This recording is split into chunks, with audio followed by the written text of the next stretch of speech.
Hey y'all, thanks for clicking. I appreciate that. So today we have a little backpack blower. I don't know what it's, a Husqvarna or something like that. We got it in a scrap pile on the side of the road. I don't know if it'll work or not, but we're gonna dig into it and we're gonna see if we can get this little thing running, okay? This sweetheart. It is, what is this thing? This is a Husqvarna 145 something, I don't know. It's got some kind of Kawasaki sticker on it, maybe a Kawasaki engine, I don't know. Looks like a little toy, looks pretty old. Been sitting in someone's junk pile, but it seems to have all its, all the working parts here. So let's bust into this thing and see if we can get it running. I don't know if I could use it, but somebody could use it. So we'll get this, oh, look at that carburetor, it's all gummed up, cleaned up. So we're gonna start with the simple stuff. We'll pull the plug, we'll make sure we got compression, and then we will go and we'll check out the fuel lines and all that other kind of stuff. So let's start at it.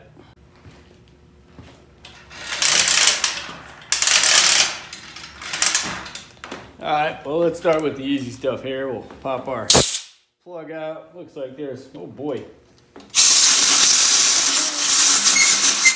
There's some crud in there. I'm gonna clean that up. Always use your glasses, just in case. All right, let's get a wrench on this plug and see what's going on inside here. Wow, that thing is stuck in there. Let me grab a mallet.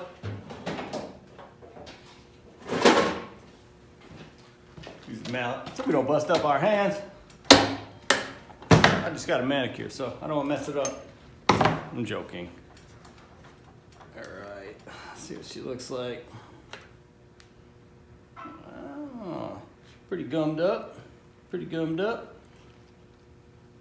It's dry. I don't think this thing's been run in quite some time.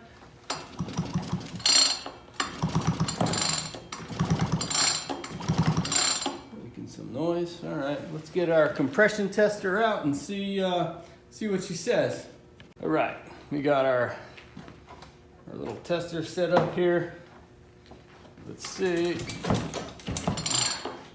Not the best table in the world, but it works.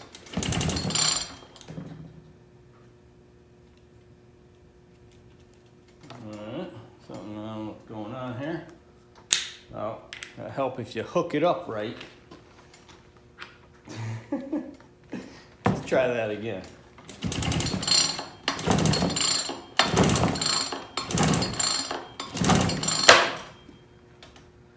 Look at that. Can you see it? I don't know if you can see that right, but let me look over here. So she says about 130, so that's really good. We have compression. That is a good sign. So check that off the list. Compression, yes. All right, so now let's see if we get some spark out of this thing. We cleaned up the spark plug on the bench there. Make sure we turn our ignition switch to the on position, because it'd be pretty silly if we pulled it without that. And then, let's see. I don't know if y'all can see that. Let's see if I can get a better angle on there, but let's see here.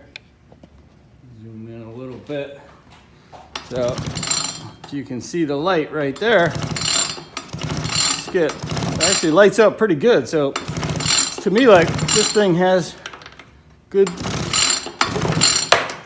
spark. Oh, it fell out of there, but we had good we had a good light on the spark tester. So first we have compression, second we have sparks. So now let's clean up the carburetor here, get some fuel in this tank, and see what happens. All right, so we did those two. We know it's good. Got good compression. We have good spark. Let's pull this air cleaner off and see what's growing in here or living in here. I don't know, my God. This is a little ugly. Let me get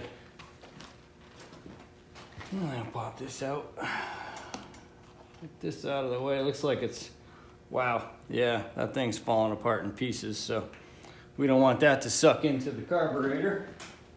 It's probably just dried out from being there forever. Let's just this little, okay, there's our choke position. Let's get some brake clean on there, clean up that carburetor. Okay.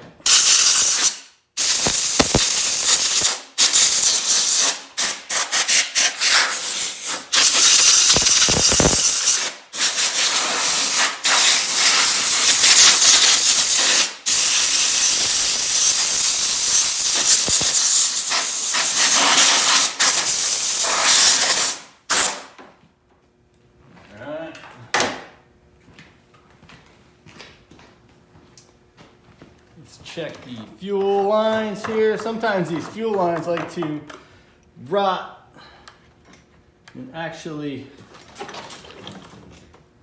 fall apart inside the fuel tank. That happens a lot of times. But to me, yep, see there it goes. Dry rotted right in half. But that's a pretty easy fix. See, they just get like really brittle and then they just literally, they just fall apart just like that. So we're gonna pop some new fuel lines on this. We have a bunch in the drawer.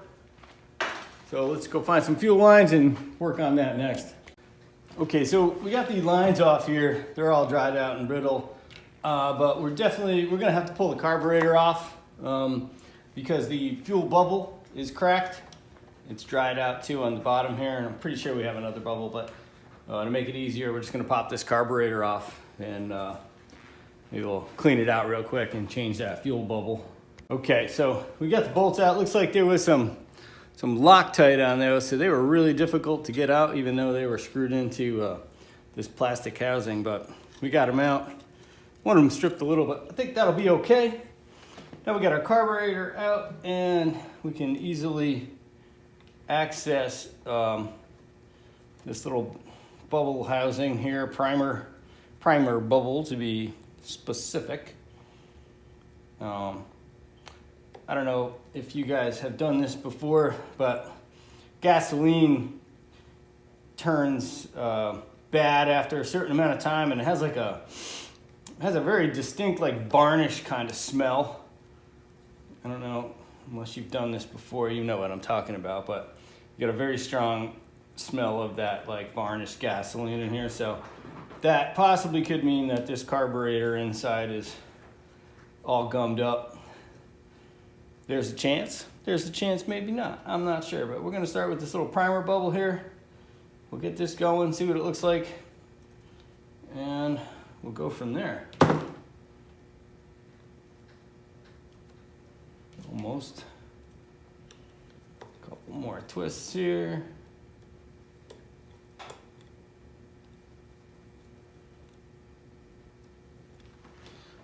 The tank itself looks pretty good. I don't think there was actually fuel in the tank, or there was fuel in the tank and it dried out. I'm not sure. But we're gonna check that out in a minute.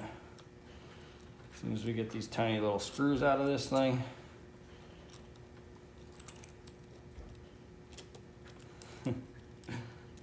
Doesn't get easier. All right, let's see if we can get that out there. Too bad. All right, I'm gonna go and we have some bubbles, see if we can find the right size. We'll be okay, so we got some new lines here. Like I said, we put a new fuel filter, some new rubber lines. We fed them to the little rubber grommet there. We got them on. When you do this, you hit your little primer bubble and just confirm like which one is the intake and which one is the return, because if you mix those two up, it just doesn't work right. Anyway, so now we're gonna feed everything back through. We got our little fuel filter in there, and this is a little tedious and it takes a few minutes, but it's not really hard to do. And like I said, hopefully our carburetor is gonna be okay. Because, you know, I don't know what this lead blower is worth. If it does run, it's an old blower. It's small compared to the, you know, like the BR800 and the machines we use today. So like, we don't want to spend a whole bunch of money on this. It's winter right now and I don't have a lot going on in the landscape field. So we're pretty much just going to experiment with this thing and see if we can get it going, because we don't want to spend a lot of money on it, or actually we don't want to spend any money on it, but that's where we're at. We're going to put this back together here. We're going to get some fuel in it, and we're going to see if it's going to fire up. Okay, so we got it all back together. We got our lines on. We got our fuel filter in there. And like I said, when you put your lines back on, make sure when you put the bubbler in, make sure that when you press it, you got fuel coming in and then fuel returning in the right direction, because even myself, who does it all the time, I have made that mistake in the past, and it really gives you a headache because you're like, they seem so small and so close you think it's right, but make sure you got them going the right way. And got it, we got fuel, we got fresh fuel in here. So now we're gonna give it a go. We're gonna see if this thing's gonna run. Let's see what happens. So I'm gonna move it over to the floor here because that table sucks, and we'll see what happens.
All right, so we did pretty good. We ended up getting that machine running, and it seems okay. I'm not sure. Maybe we'll have to experiment with it a few more times and see if it's going to be solid or if that carburetor is going to hold up. But right now, it started. It's running. It took us probably an hour, and I mean, we had the fuel lines and things there, so there really wasn't any money put into it. And it's going, so you never know. Sometimes you see junk on the side of the road and it's good, and sometimes it's junk. But anyway, thanks for watching the video. I really appreciate it. Peace.